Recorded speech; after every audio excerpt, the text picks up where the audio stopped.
Welcome back to Making Money Matter, ladies and gentlemen. My name's Kerry Stevenson, and I brought Marc Faber back for you by popular demand. The last time Marc and I spoke was before Christmas last year, and now we're in June. Can you believe it? 6 months.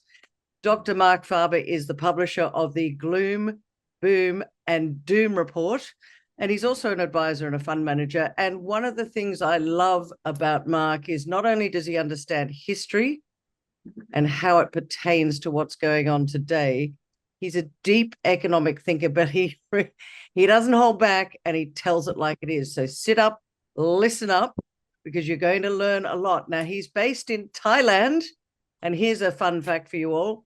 That was where I was born. I was born in Bangkok, Thailand, and my first language was not English, it was Thai. So there we go. Wonderful. Sawadee krap. Yeah, but I don't remember. I have to come back up and, I can understand when people are speaking Thai. I just can't speak it anymore. I was 2 years old when I left, Marc. But, yeah, sure. Understand. Well, welcome back. First question well, I want to ask you, which is a little bit different, is someone asked, why do you call it the Gloom, Doom, and Boom Report? Well, I had originally, when I was at Weld and later at Drexel, Burnham, which were two American investment banks, both no longer exist. And the one, Weld, was absorbed by Merrill Lynch, and the other one, Drexel, went essentially out of business. But after this experience with the American investment banks, I started my own business. And then the question came up, how do I call my business? How do I call the report? And somewhere, somehow, I guess when I was as usually drunk at night in a nightclub, I came up with the idea, let's call it Gloom and Doom, but there is also in between the boom. So Gloom, Boom, and Doom, and it sort of rhymes. It is a nice name. And at the same time, originally my company was called Swiss Asian Investment Company.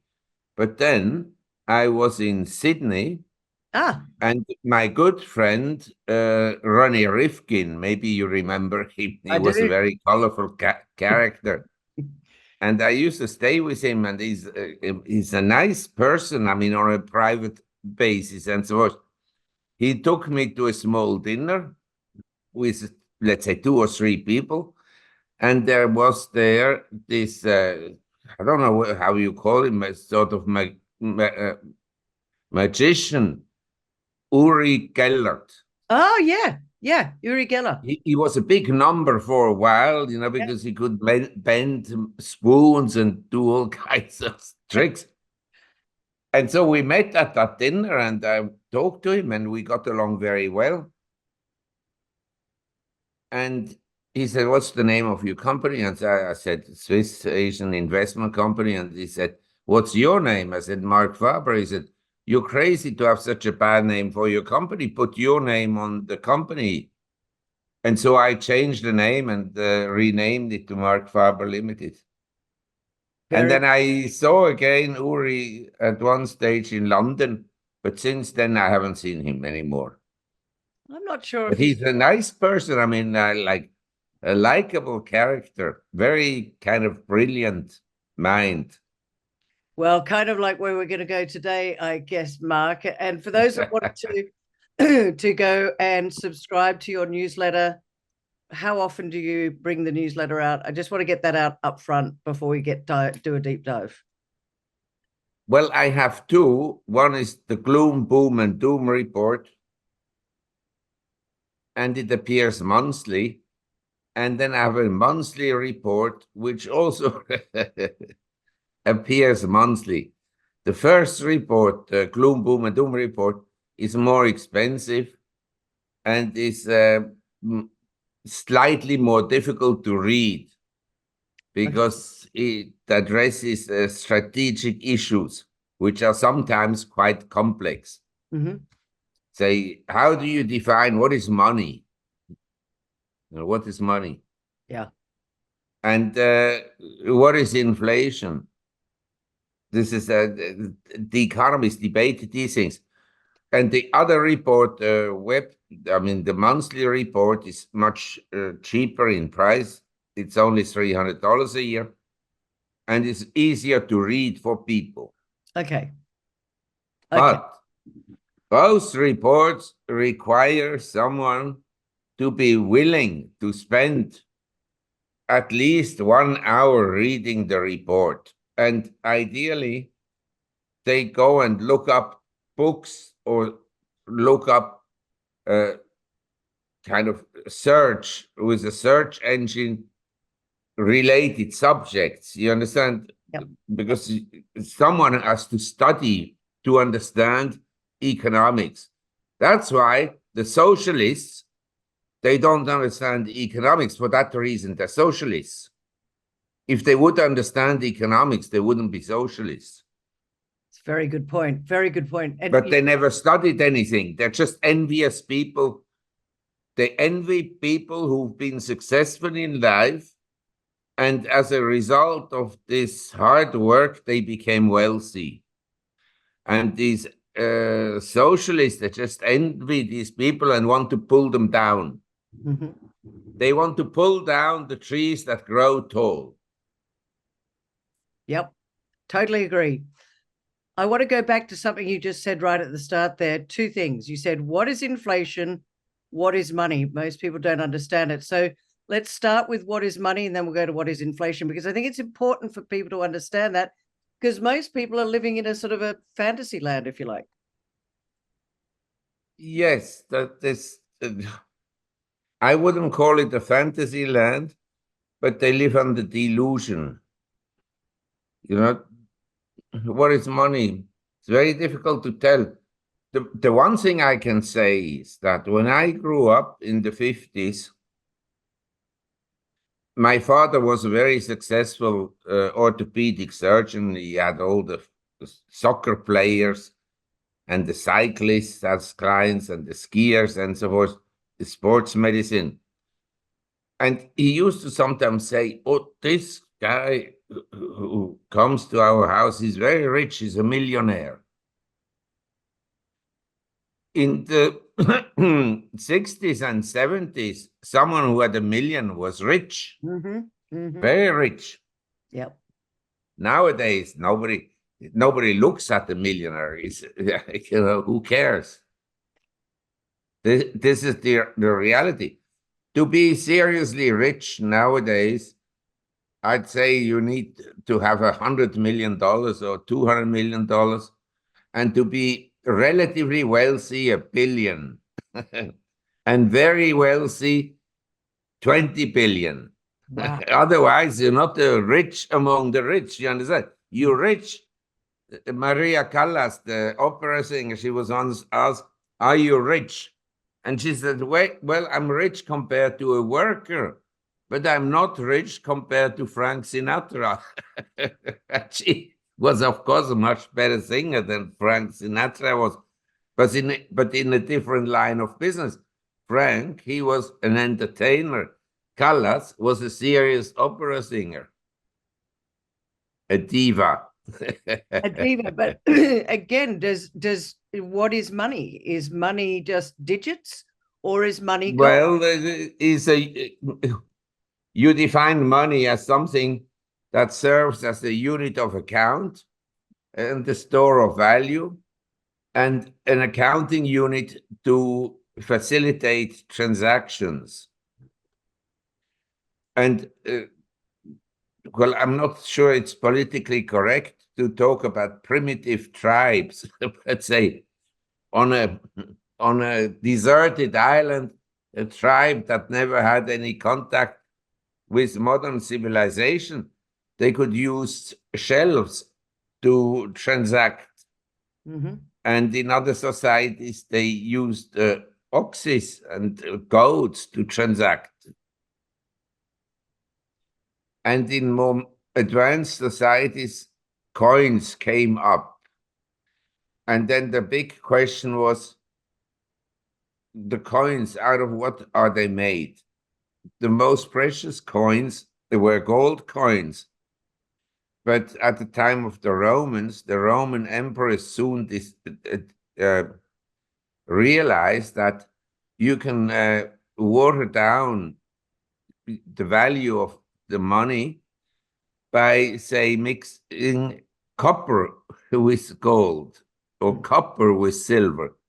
So over the period of the Roman Empire, which was a very long-lasting empire, if you look at the founding of Rome 700 BC, it became an empire after the Second Punic War, say around 200 BC, and it fell in around 500 AD.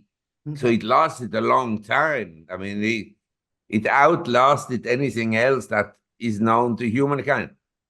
But it's interesting that at the end, the coins were worthless. They were not even pure copper anymore. Wow. Wow. So this is the loss of purchasing power of money. And I'd say gold is a form of money which is very unusual, as well as silver and platinum. It is unusual because it is the truth. It's the true value of something is gold, silver, and platinum. And everything else can be manipulated. Right. So, and that's why governments hate gold. All your viewers should understand that governments, they lie, they cheat, they are corrupt, they hate the gold standard. They hate because the gold standard, amidst gold, you cannot cheat.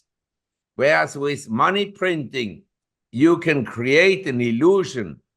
You create deficits, you borrow money. The central bank will finance these deficits. As a result of the financing of central banks, the governments become bigger and bigger and bigger. And then they become a powerful bureaucracy and destroy the freedom of people. And we have seen this. If you went to school and you heard all the advantages of democracies and so forth, you would never have believed that in democracies they could lock up people in their own homes and force them to close the shops. Good point. No king, no emperor in history ever dared to do that. But the bureaucracy, because the bureaucracy is not responsible. Everybody will say, well, I just did what I thought is the best under the circumstances, and I was advised by scientists, and the scientists are all corrupt because they're paid off by the healthcare industry and so forth and so on. And nobody gets, really sacked and punished. They retire with large pensions. Well, let me ask you this, Marc. Right now, I want to do a big picture. Where the last time I spoke to you was in December of last year. We're now in June of 2024. People are hurting. Inflation is sticky. Well, it's here to stay. Central banks are buying gold like never before. Investors are selling it. What I want to know from you, Marc, is where are we heading? Well, I don't want to sound like usual, which is pessimistic, although I'm an optimist. I mean, people in Thailand, they tell me, Marc, you're crazy to still ride motorcycles in Thailand because it's very dangerous. Every day is one of the most dangerous countries to drive anything, whether it's a motorcycle or car. And I tell my friends, yes, I agree it's very dangerous. It's also very dangerous to cross the road in Thailand. Anyway, but where we are, I think if you looked at the world, you would have to be very pessimistic because the valuations of stocks are relatively high. with few exceptions. That I do accept. And some of my more educated friends who are very well tuned in with the State Department in the US, they're convinced we're heading into World War III because they say the US wants to eliminate Putin and to dominate Russia in whatever form. Wow. Because Russia has a lot of resources. Absolutely. Yep. And if you study geopolitics and you read Mackinder, who talked about the hinterland and so forth, he was a very famous British geopolitician, geostrategist. And you read his series, then the worst thing that can happen to the US would be a close alliance of China and Russia. Yep. But the US has managed to form this alliance because they are threatening China and they're threatening Russia at the same time. So the US, the genius strategists who sit in the State Department in comfortable chairs, who've never seen a battlefield, they send soldiers to get killed and they don't feel bad about it. It's business as usual for the Americans, you know? And that aggression towards China, the only mistake China did is that they're very successful at manufacturing. Yes, that they have companies. These companies can produce goods, and these goods would put out of business every other company in the world in the same business because they're so competitive. It's a huge market, 1 billion people, and you produce glass for cars. Of course, you're very efficient. If you produce the glass for cars, you go into any country, put the business out, the companies in that business out. That is the problem of China. They're too successful. You said a moment ago that America is being aggressive. Don't you think China and Russia are being aggressive as well? Well, this is what the media says. But the reality is, what does China, where do China have military bases in the world? Good point. Where does America have? Put yourself into the leadership of China. And you look around outside of China and you say to yourself, in the manufacturing, I have the largest economy in the world. My Achilles heel is the supply of resources to my country. I need iron ore, I need copper, I need oil, I need lumber, and so forth and so on. And anytime someone could essentially interrupt the supply of these commodities or goods to China, because we don't control the Strait of Malacca. We are faced with AUKUS, another brilliant invention of the Americans. And brilliant. I mean, if you want to antagonize someone, you form AUKUS. Wow. Yeah. And then China says to itself, yes, they portray us as the aggressor, but the reality is the Americans have a very significant presence in Australia and Darwin. They have a very significant presence for high-tech stuff in Singapore. They have a significant presence in the Philippines and South Korea and Japan. We are surrounded by American bases. So, And in this light, people will understand better that for China, it was the utmost priority to get Tibet into its territory following the Second World War, because the British wanted Tibet as well, and the Americans as well. The CIA was already in Tibet at the time. right. But for China, this is a question of life and death, because all the water of China originates in Tibet. All of it. All of the what? Water, Oh, the rivers, oh, the Yangtze and the Yellow, okay. also for India. Wow. All the water in Asia comes from Tibet, essentially from the Himalaya. Right. Makes sense.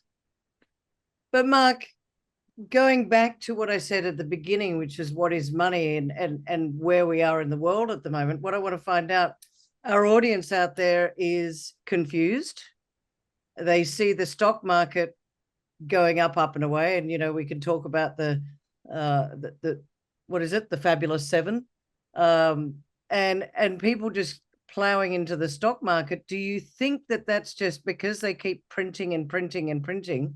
It's almost like it's funny money. It's not really money anymore. They'll just keep printing and having valuations go up. So if you have assets, you're okay, but the average person in the street does not have that many assets, so they're being left behind as they keep printing. Correct. It creates a divided society. Yeah. And there are some people, you see, this is has been described in books about inflation and so on.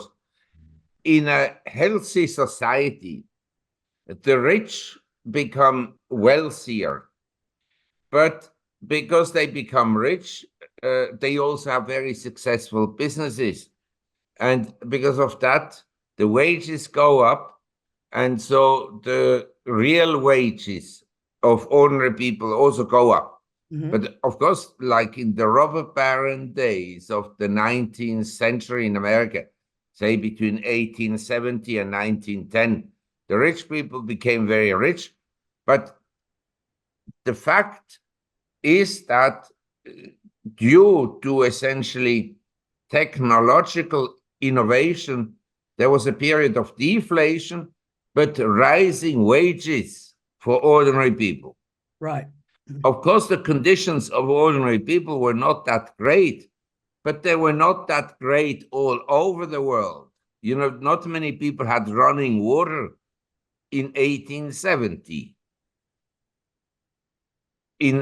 I know this very well because my grandfather, he had a hotel.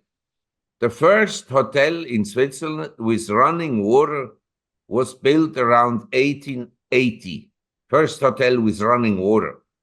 Otherwise, you had to carry the water. I don't know. I didn't live at the time how the toilets were. I know the hotel of my grandfather. In fact, I have a picture. If you wait, this was the sanitary conditions. This was a luxury hotel built in 1910. Oh, it's beautiful. In the mountains. They had per floor 2 toilets and 1 bathtub.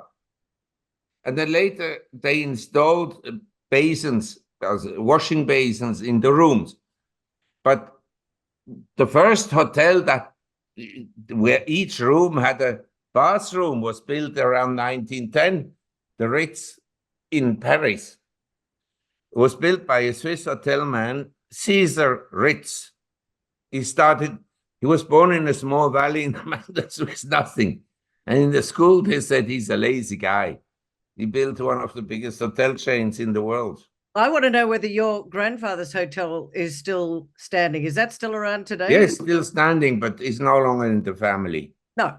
Well, I'm thinking if I go to Switzerland, maybe one day I'm going to go stay there.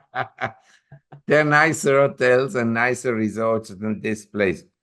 But this place became famous because it's close to Lucerne. So you can travel from Zurich essentially to a glacier in about 2 hours altogether.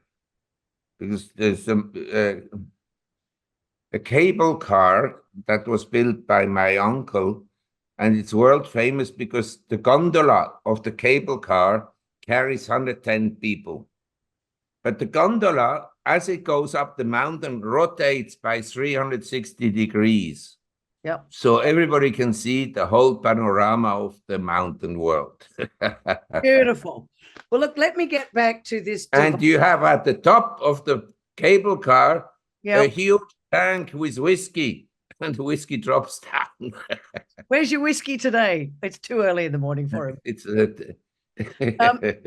Can I just get back, if we could, Marc, because as I said a moment ago, the people there's this divide. It seems to me like it's getting worse here in Australia. And I think I quote from something you said recently, 66% of people are living paycheck to paycheck. Yes. It's getting worse. What can people do to help themselves in the chaos we find ourselves in? They should vote for different government officials. Well, this is the first step. But I want to explain the problem. If you're a politician and if you're reasonably honest and you go to the electorate and say, look, the only way to bring down these bad conditions and improve our situation is A, to work more, longer hours. B, is to pay more tax. Or, in my view, which would be correct, we have to fire half the government employees. Now, how do you get elected with that? You don't. Because the government employees, as the government was growing, they hand out a lot of subsidies.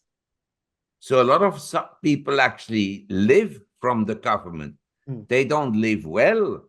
But if they give up, how do you go to a retiree and tell them, from now on, you get 30% less pension every month? These people won't be able to live on 30% less, because already now they live, as you say, paycheck by paycheck. Yeah. But it is exactly as you say, the majority of people is actually struggling. And when they produce, the governments produce these wonderful GDP figures, this is all fake. The reality of ordinary people is that their standards of living have been going down for the last few years. And for the young people, and that I have to say, because the question came up at the beginning of the discussion, what is money and what is the rate of inflation? The central bankers, they have a very narrow view of inflation. They consider inflation if the price of vegetables go up, or the price of meat or chicken or whatnot. But when assets go up, they think that it's healthy that these assets go up, because they say this is due to our sound economic policies. Sound economic policies by government officials is a contradiction in term. Doesn't exist sound economic policies. No. And so we have now a situation that is very bad in the sense, especially in America, the housing market is in the sky. Yeah. Young people can't buy these homes. Yeah. They can't buy condos, or they have to borrow like crazy. And that depresses the demand because the affordability is not there. Now, the government is in the Fed, or the central banks are in a difficult position, because they could bring down the prices of real estate by tightening monetary conditions, pushing interest rates even more. But then it causes big economic damage. And we have already large economic damage in the US in the commercial property market. Yeah. Just ask Lend-Lease and Westfields. You can ask them. They can tell you a story, the Lowies. So if the price of real estate is going up and the money keeps being printed, what's the end game? Well, we are in a situation where the debt level of governments is so large. Yeah. And what the governments publish is not the true level of debts because they omit the unfunded liabilities. Yeah. The unfunded liabilities is just beyond any imagination. In this situation, there's three solutions. Solution one is to either cut expenditures meaningfully, say by 30, 50%. Not going to happen. The electorate will not go for that. No. The other solution is to increase taxation. If you go to the electorate, to the voters, then tell them, look, I solve your problem, but we have to increase taxation. Everybody will say the right thing. We pay already so much tax, and the government's quality is so bad. Why should we pay more? The third and easiest solution, or the second, is to default. But the default is very complex in a world that is dominated by the financial sector. You understand? The financial, the fund managers of AMP and all the pension funds in Australia and in the US and Wall Street and the Sydney Financial District, they don't want a default because it hurts their business, because the assets under management would collapse. This is very important to understand. There are too many people who are influential that benefit from money printing. That's why they will never criticize it. And so the third solution is what governments have always done, is to print money. Mm. And if you do it, there's no correct way to do it. But all I can say is that in Turkey and in Argentina, you have inflation rates of around 100%. And you go and visit these countries, and if nobody told you, you'd say, yeah, everything is quite well, quite okay. You will notice that if you change all your money at the beginning of your trip, by the third week, your money is worth much less. Wow. But with credit cards that are in foreign currencies, you wouldn't notice it. Right. And actually, the amazing thing is there are rating agencies that rate countries. Then you have a AAA and AA, single A, and so on. In my view, the US should be a junk bond, but that the rating agencies still have a AA or AAA or AAA minus. But in the case of Turkey, Fitch, which is a rating agency, they upgraded Turkey, the creditworthiness, despite the 100% inflation. Scratch my head there. Yes, but you can see this in these inflationary economies, there's sometimes huge opportunities to make money. That has to be clear. Okay. Smart people make a lot of money during inflationary periods. That's why during monetary inflation, there is a concentration of wealth.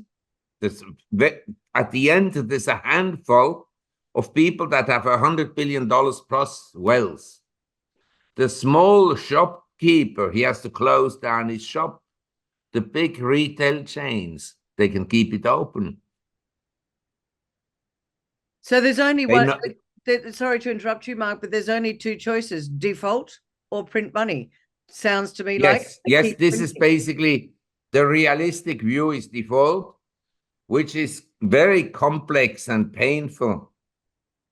But if Trump gets elected, I wouldn't rule out that the US will default. Or some countries have introduced a trading dollar and, a trading currency, and the financial currency has existed from time to time. Are you looking at the BRICS at all? This the Brazil, Russia, India, China, South Africa. Yes, of course. More and more and this more. is the future world. This is the future world. Okay. This is where close to 90% of the world lives.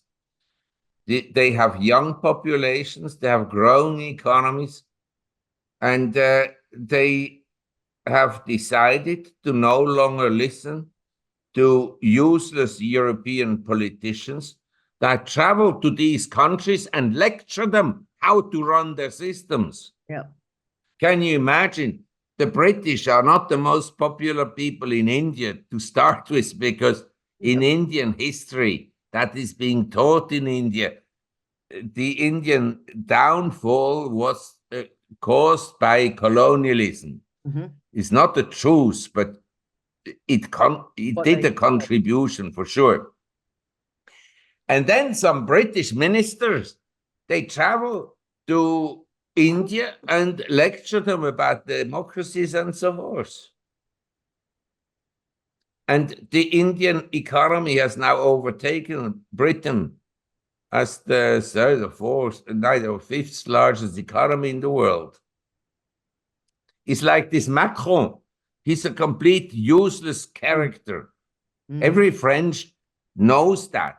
He travels to New Caledonia to lecture the people there. So do you think that the BRICS nations are going to be very important and therefore we should be paying attention? I think the BRICS will be the most important economic region in the world. But I also think that if you look at the US, that became the world's superpower in every respect after the Second World War. Financially, they had the reserve currency, they had the military, and they had the economy. And now these new countries are coming up with the arrogance that Americans typically display in public everywhere they go. You don't even ask people, where are you from? You can see that they are from America. With that kind of arrogance, do you think they will sit back and give up their supremacy in the world? They're going to fight these new countries, the BRICS. And this is what you asked me before about war and so forth. I think it will escalate because the US cannot accept to have a smaller role in global affairs. Well, that US dollar keeps being quite strong at the moment. Do you think it can overcome this and continue to be strong? My view is that the US dollar is grossly overvalued, but I have other people's views. They think it's not the case because the other currencies are equally bad. But then comes the current question, which currency is best? Now, normally people, when they talk about currencies, they think about the yen, the US dollar, the Australian dollar, New Zealand dollar, and Singapore dollar, and euro, and British pound, although the British pound will disappear over time. And the euro probably out also because it will all become US dollars. They're all vassals of the US, these countries. But I'd like to say that people should get used to it, to also consider gold, silver, and platinum as money, and as an honest money that under any condition keeps its value. The only problem with gold, silver, and platinum is it will always keep its value, its purchasing power, but it can change hands. If the government could lock you in, they can also come and collect your gold. Yeah. But they can also collect your house. And your dollars. They can collect everything they want. Yeah. Yeah. That's why I think you and I, which should start an organization, anti-government, anti-Davos, anti-World Economic Forum. You know what? I wouldn't say no to that at all, because I just look at what I call the numbnuts that seem to be in power, and they're not doing a very good job at the moment. We look at US $34 billion in debt with an interest rate payable of currently $1 trillion, but that's going to be going up as well. It's monopoly money at the moment, Mark. So I talk to people, Mark, a lot. And when I speak to them about gold is money, everything else is credit, they look at me like I've got two heads and they don't understand it. Why do you think the majority of people don't want to know, don't understand gold? Because they've been brainwashed by the government. What you tell these people is absolutely correct. I mean, you have a paper money is paper money, and the value of it over time declines. There's no question about this. Now, the question is at what rate does it decline? Because the government publishes inflation figures.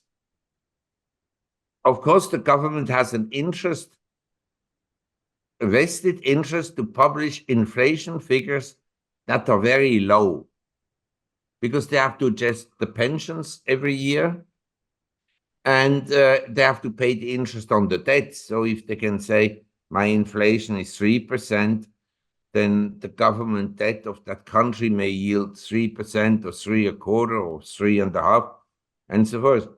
They don't want to admit it, say 6%, because then the interest expenditures of that government goes up.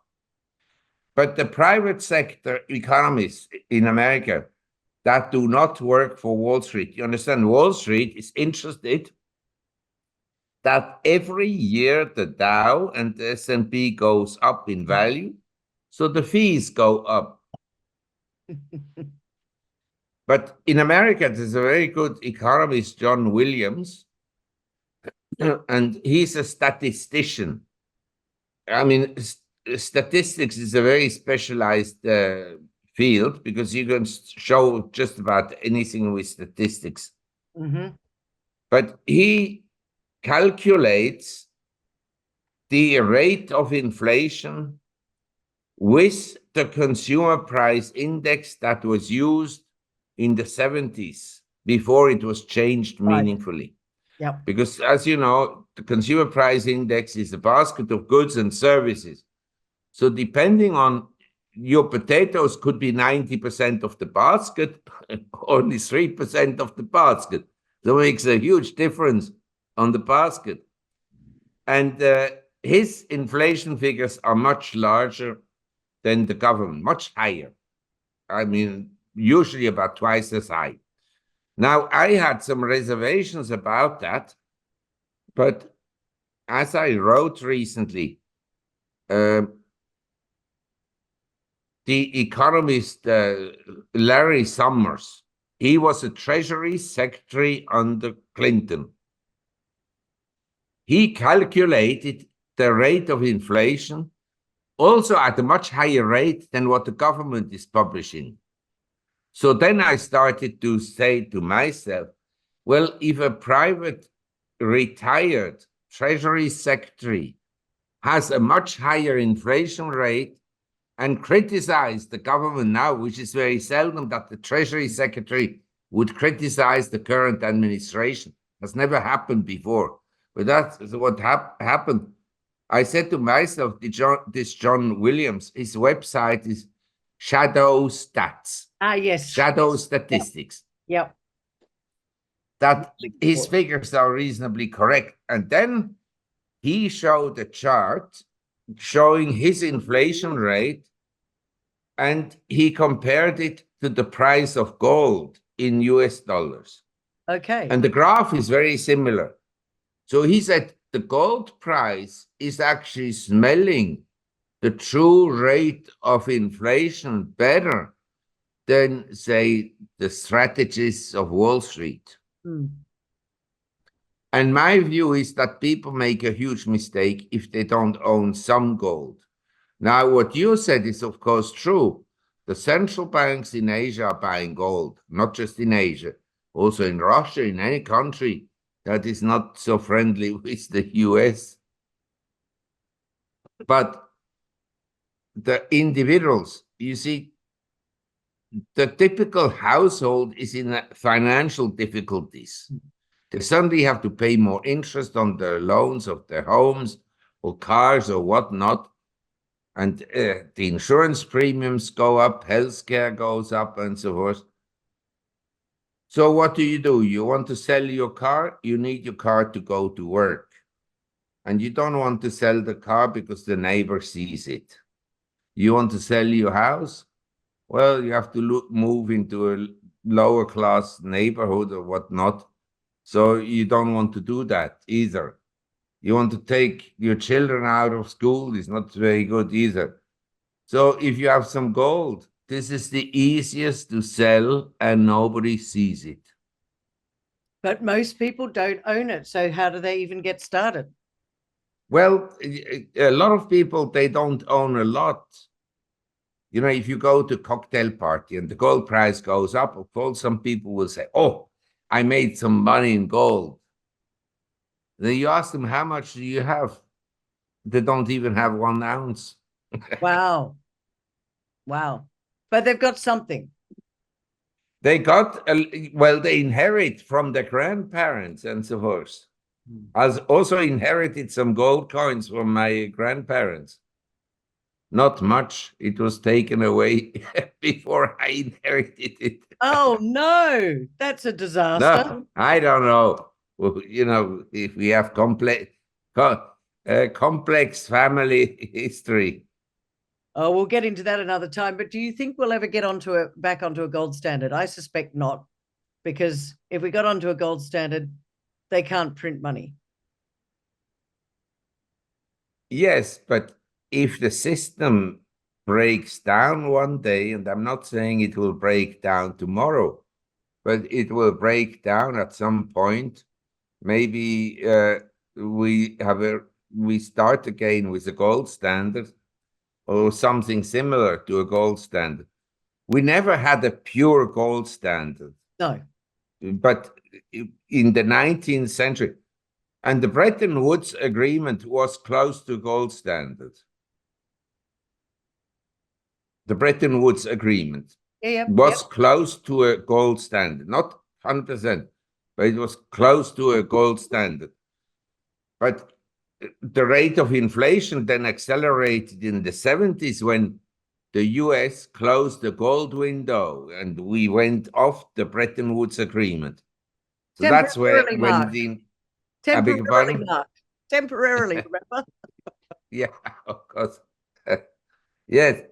And he said so nicely, to the advantage of us and our trading partners.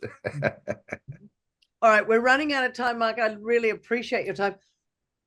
I would love to get your wisdom to our audience as to what they should be doing now, given what we said earlier, which was there's a lot of people living paycheck to paycheck. I often say to people, you need to really look at where your leaky buckets are. But that aside, what is the best advice that you would give to people that are potentially struggling a little bit, apart from buy gold? Well, the first and foremost advice that I would give to anyone, and I've given it to my family all the time, you know, you have to live within your means. Mm-hmm. Yeah. I mean, I started with nothing. I remember when I went to London to study as a student, and the horrible accommodation I lived in and so forth. And we didn't eat for a week, to just go once and eat in a place where you could eat as much as you could for a fixed amount and so forth. And also later in life, I never borrowed any money.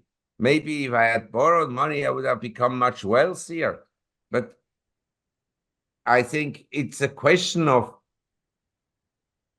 living, you don't have to be necessarily overdoing humbleness, but I think it doesn't do any harm to anyone to live modestly and without all the pretensions. Yeah. Yeah. And, I wouldn't buy a house and borrow very heavily if I were employed, because you can get fired. So debt could be, I don't never only, got fired, but twice the companies went out of business. well, he's got his own business now, ladies and Yeah, gentlemen. yeah, but Uh, I know a lot of people, they have hardship in lives because they were suddenly retired at, say, 55 or so. And I can tell you, for a lot of people, this is a huge shock to no longer go to a workplace, to stay at home, do nothing. It's just a huge shock in many people's lives. And I consider people ask me sometimes, why do you still work? I say, well, it's better for me to do something than to drink the whole day. I drink already the whole night. So. I think it's important, ladies and gentlemen, I think it is important that you keep your mind busy, a full-time Yes. retirement does not come into my equation. It's not something I even look at, because your brain needs to be stimulated, it needs to work. And also, as human beings, we should be productive members of society in whatever way, shape, or form that looks like. Yes, that I agree entirely with you. And I mean, I think by being involved in whatever you do, you then also have contacts with people who are in a similar situation and similar jobs and so forth. And you have a much more interesting life. Now, I concede something.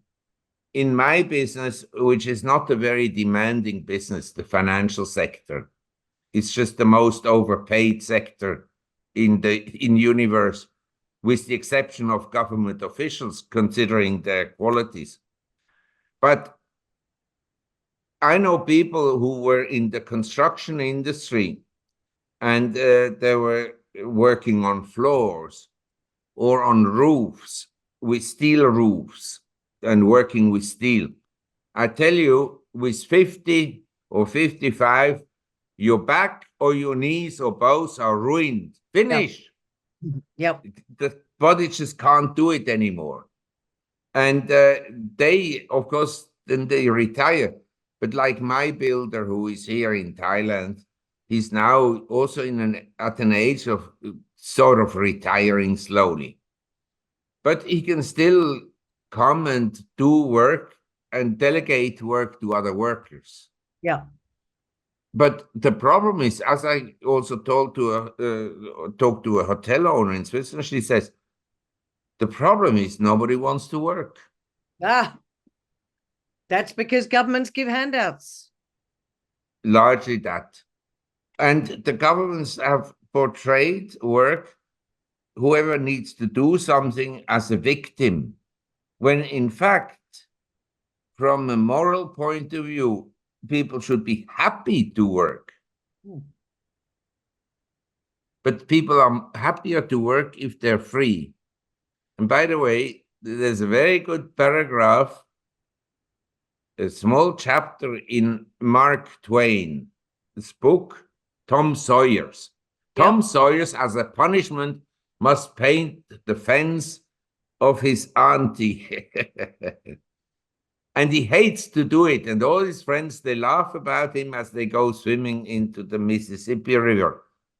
But when they come back, he has a very brilliant idea. He does act as if painting a fence was a huge pleasure, where you could put some art signs on it and so forth and so on.